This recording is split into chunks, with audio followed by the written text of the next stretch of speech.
మన విశ్వాసులు మనం పిలవబడదామా, లేదా విశ్వాసాన్ని క్రియల్లో రుజువు చేద్దామా?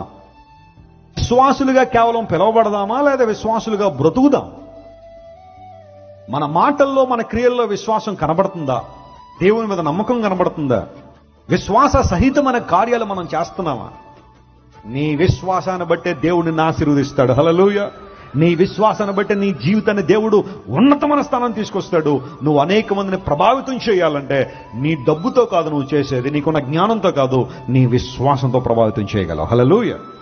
దేవుని బిడ్డ, నువ్వు ప్రార్థించావా? విశ్వాసంతో ప్రార్థించే.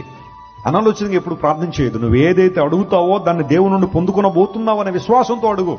దేవుని దగ్గరికి వచ్చినప్పుడు నీ ఆశీర్వాదాల కోసం దేవుని అడుగు. నీకు ఎలాంటి జీవితం కావాలో దేవుని అడుగు. దేవుని చిత్తం నీ జీవితంలో నెరవేర్చబడాలని అడుగు. దేవుని జీవితంలో మేలు చేస్తాడు. వాక్యం చదువుతున్న విశ్వాసంతో చదువు. నీ లోపల ఆత్మ అభివృద్ధి పొందుతున్న విశ్వాసంతో చదువు.